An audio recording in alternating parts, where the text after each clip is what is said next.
Video like जरूर कर लीजिए और ऐसे वीडियो लगातार फ्री में पाने के लिए चैनल को तुरंत सब्सक्राइब कर लीजिए और बेल आइकन को जरूर टैप कर लीजिए ताकि आगे भी सारे वीडियो आपको मिलते रहे। यूट्यूब में फॉलो करते हैं तो प्लीज ये वाला फ्री टेलीग्राम चैनल जरूर ज्वाइन कर लीजिएगा। सारे नोटिफिकेशन सारे अपडेट यहीं पे आते हैं, ध्यान रखिए। दोस्तों स्वागत है आपका सी सेट प्रिपरेशन के इस यूट्यूब चैनल पर। आज की इस वीडियो में हम लोग यूपी पीसीएस प्री 2025 के लिए सी सेट रीजनिंग के एक महत्वपूर्ण क्लास का डिस्कशन करेंगे, जिसमें प्रश्न संख्या 131 देंगे। इससे पहले की वीडियोस अगर आपने नहीं देखी तो आप प्लेलिस्ट में जाकर देख सकते हैं। आपको बता दें कि हम लोग यूपी पीसीएस प्री में आए हुए रीजनिंग और मैथ के कुछ बेहतरीन प्रश्नों का डिस्कशन एक एक करके कर रहे हैं, जिसमें कि एक क्लास में 10 प्रश्नों को हम लोग देख रहे हैं। तो ये 14वीं क्लास है रीजनिंग की, और मैथ्स की भी कुछ क्लासेस हुई हैं, जिसकी प्लेलिस्ट है यूपी पीसीएस सी सेट 2025 के नाम से, आप उसे सर्च कर सकते हैं। तो चलिए स्टार्ट करते हैं आज के इस इंटरेस्टिंग क्लास को। इससे पहले आपको बता दें कि होली ऑफर के तहत स्टडी फॉर सिविल सर्विसेज के प्रत्येक कोर्स पर 15% की भारी छूट चल रही। तो आप अगर किसी भी कोर्स को परचेज करना चाहते हैं या उसके बारे में जानकारी प्राप्त करना चाहते हैं तो इनमें से किसी भी नंबर पर आप कॉल या फिर व्हाट्सएप कर जानकारी प्राप्त कर सकते हैं। ये ज्ञान सर का व्हाट्सएप नंबर है, आप यहाँ से व्हाट्सएप के माध्यम से भी जानकारी ले सकते हैं। अब बढ़ते हैं प्रश्नों की ओर। प्रश्न संख्या 131 दिया, यदि प्लस का अर्थ है गुणा, मतलब जो धन है, धन का मतलब है गुणा, भाग, और माइनस का अर्थ है भाग, और दिया है कि प्लस का, यहाँ पर माइनस का अर्थ भाग दिया, प्लस का अर्थ भी भाग दिया। यहाँ पर देखते हैं माइनस का, देखिए if plus means multiplication, minus means division, multiplication means plus and division means minus. देखिए प्लस को गुणा कहा गया, माइनस को भाग कहा गया, गुणा को जोड़ कहा गया और भाग को घटाना कहा गया। तो आपको बताना है कि इसमें से कौन सा समीकरण सही पड़ेगा। अब कुछ नहीं करना है, जहाँ पर प्लस है वहाँ पर गुणा कर लीजिएगा, जहाँ पर भाग है वहाँ पर माइनस कर लीजिएगा। और इसमें पहले में यहाँ पर भी त्रुटि दिख रहा है, रुके एक मिनट। ये जो इसमें 42, यहाँ पे पहले में तो सरासर त्रुटि दिख रही है, क्योंकि ये 42 अगर रहेगा, अच्छा चलिए 42 मान के अगर किया जाए तो ये भाग हो जाएगा। तो यहाँ पर डेट, मतलब ये पहला वाला इक्वेशन त्रुटिपूर्ण है, मतलब इसमें कोई ना कोई मिस्टेक हुआ है। बाकी अन्य सभी को देखते हैं। देखिए यहाँ पर 6 है, 6 के बाद भाग दिया तो भाग का मतलब क्या हो जाएगा, अब भाग के स्थान पर माइनस कर लेंगे। ये जोड़ है, जोड़ के स्थान पर गुणा कर लेंगे, माइनस के स्थान पर भाग कर लेंगे और भाग के स्थान पर फिर से माइनस कर लेंगे।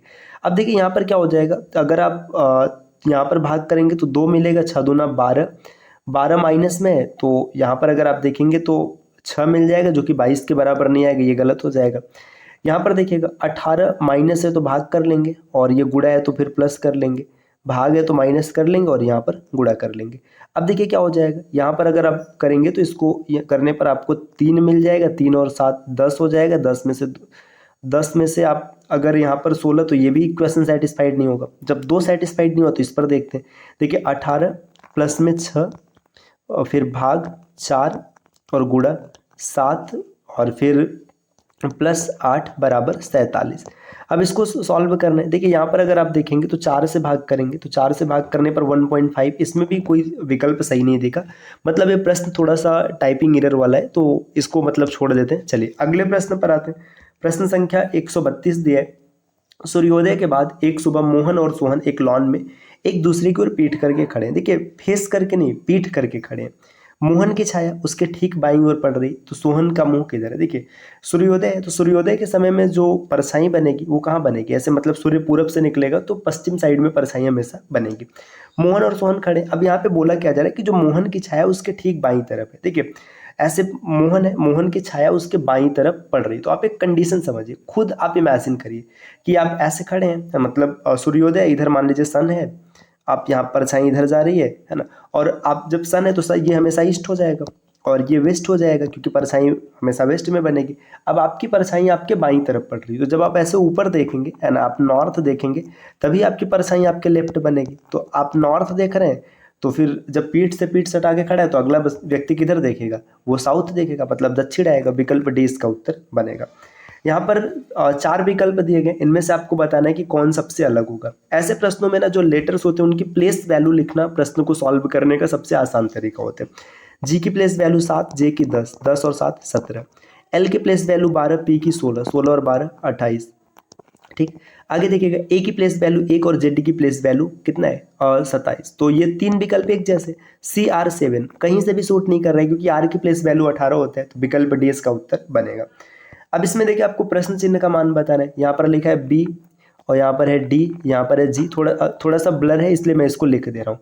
इसके बाद ये यहाँ पर जी है, ये जे और यहाँ पर एन है, एन आर और क्वेश्चन मार्क। देखिए बहुत ही आसान तरीका है ऐसे प्रश्नों को सॉल्व करने का, वही पुराना वाला फंडा। तुरंत प्लेस वैल्यू लिखो, बी की प्लेस वैल्यू 2, डी की प्लेस वैल्यू 4, जी की प्लेस वैल्यू 7, 7, 10 और 14, यहाँ पर 14, 18 और ये प्रश्नवाचक चिन्ह। देखिए अब बहुत आसान तरीके से आप बना पाएंगे। देखिए आप इसमें क्या देख पा रहे हैं, एक ये 2 का गैप है, 3 का गैप है, 3 का गैप है, 4 का गैप है, 4 का गैप है तो अगला 5 का गैप होगा, 18 5 23, डब्ल्यू आ जाएगा। आप इधर से भी देखो, यहाँ पे 5 का गैप है, ये 7 का गैप है, फिर यहाँ पे देखिए ये 6 का गैप है, ये 8 का गैप है, ये 7 का गैप हो गया। तो यहाँ पर कितना हो जाएगा, फिर आप 2 स्टेप आगे बढ़ेंगे तो आप आराम से कर पाएंगे।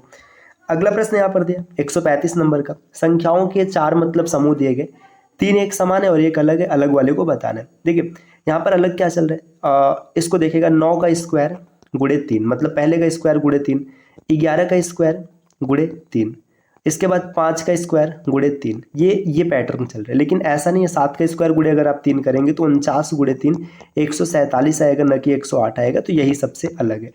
प्रश्न संख्या 136 दिया है, कुछ कथन है और इसका निष्कर्ष है, कुछ चूहे बिल्लियां हैं। तो इसको इंग्लिश से बनाते हैं, वेन डायग्राम थोड़ा सा आसान होगा। सम कैट्स आर डॉग, देखिए सम कैट्स, कुछ कैट ऐसी हैं जो कि डॉग है। नो डॉग इज काऊ, कोई भी डॉग काऊ नहीं है। आगे बोला जा रहा है कि यहाँ पर अच्छा एक ये दिया है सम रैट्स आर कैट्स, तो एक यहाँ पर भी है सम रैट्स आर कैट। ठीक, अब इसका कंक्लूजन देखते। No cow is cat, cat और काऊ का कोई रिलेशन नहीं है, तो यहाँ पे भाई देखिए है कि नहीं हमें नहीं पता है, तो फिर गलत हो जाएगा। दूसरा है नो डॉग इज रैट, कोई डॉग रैट नहीं है, तो यहाँ पर देखिए ये नहीं है। आप देखिए डॉग यहाँ पर है, रैट यहाँ पर है, ये मतलब सही है। आगे दिया जा रहा है सम कैट आर रैट, देखिए सम कैट और रैट, देखिए कुछ कैट ऐसे जो कि रैट है, ये बिल्कुल सही है। तो दूसरा और तीसरा सही हो जाएगा, तो यहाँ पर आप देखेंगे विकल्प ए इस प्रश्न का उत्तर हो जाएगा। अगला प्रश्न 137 नंबर का, आई को कितना लिखा गया 18, एम को लिखा गया 26, कम को लिखा गया 72, जी ओ गो को बताना है। आई की प्लेस वैल्यू 9 होती, 9 का 2 गुना लिखा गया। एम की प्लेस वैल्यू 13 होती, 13 का 2 गुना लिखा गया। अब यहाँ पे देखिए सी की प्लेस वैल्यू 3, ओ के लिए 15, एम के लिए 13 और ई के लिए 5। देखिए 15 और 5 20 और 16, यहाँ पे देखिए 20 और 16 36 होता है, लेकिन 36 को 72 लिख दिया गया, तो 2 का मल्टीप्लाई किया गया। अब आराम से आप निकाल पाएंगे, जी की प्लेस वैल्यू 7 और ओ की 15, 15 7 22 दूना 44, विकल्प सी उत्तर हो जाएगा। 138 नंबर का प्रश्न है, यहाँ पे आपको बताना है कि अगला कौन सा आएगा। फिर वही पुराना वाला तरीका, देखिए यहाँ पर प्लेस वैल्यू से डायरेक्ट देखिए 1 3 हो गया, 3 से 6 हो गया, 6 से 10 हो गया, तो फिर आगे 15 हो जाएगा, तो यहाँ पर ओ लिखेंगे। देखिए 14 के बाद यहाँ पे 15 है, 15 के बाद 16 है, 17 है, तो यहाँ पर 18 हो जाएगा, है ना। ओ आर अब 2 विकल्प में दिख रहा है, तो इन्हीं में से कोई एक उत्तर बनेगा। देखिए 4 2 6 के बाद यहाँ पर कितना है 9, 9 4 13, 13 5 18, तो आर हो जाएगा। ओ आर विकल्प बी उत्तर है। 139 नंबर का प्रश्न है कि गोल्ड को किसी विशेष प्रकार से होम लिखा गया है ना, और सन्स को किसी विशेष प्रकार से टूट लिखा गया, तो आपको कार्ड का कोड बताना है। देखिए क्या पैटर्न चल रहा है, यहाँ पे जी से एच हो गया और एल से एम हो गया, डी से ई हो गया, है ना।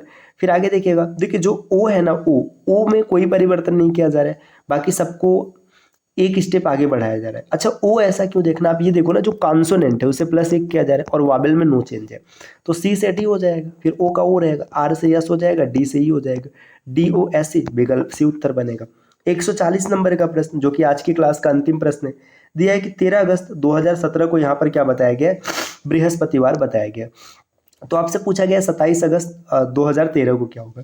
ठीक है, 13 अगस्त 2017 यहाँ का दिन बताया गया, और आपसे पूछा जा रहा है 27 अगस्त किस दिन, 2023 की बात पूछा जा रहा है। तो देखिए 17 से अगर आप यहाँ पे 23 तक आएंगे तो 6 वर्ष आएगा, 17 के बाद 18 19 20 एक लीप वर्ष रहेगा, तो यहाँ पे 7 8 डेज बन गया, तो ईयर के कारण तो कोई चेंजिंग नहीं आएगी, है ना, ईयर से कोई चेंजिंग नहीं आएगी। अगस्त का अगस्त है, इसमें भी कोई चेंजिंग नहीं आएगी। 13 से आप 27 पर जा रहे हैं, 13 से 27 पर जाने का मतलब है 14 दिन, 14/2 0 8 डेज है, तो यहाँ पर भी बृहस्पतिवार ही रहेगा। तो ये आज की क्लास का 10 प्रश्न रहा, जिसका डिस्कशन हम लोगों ने किया है। इस प्रकार के वीडियोस आपको लगातार मिलती रहेंगी, बस इसके लिए आपको चैनल को सब्सक्राइब करना है। और साथियों, अगर आप यूपी पीसीएस 2025 की कंप्लीट तैयारी करना चाहते हैं प्री और मेंस दोनों की एक साथ इंटीग्रेटेड बैच के साथ करना चाहते हैं तो आप स्टडी फॉर सिविल सर्विसेज के कंप्लीट बैच को ज्वाइन कर सकते हैं, जिसके लिए आप इनमें से किसी भी नंबर पर कॉल या फिर व्हाट्सएप कर जानकारी ले सकते हैं।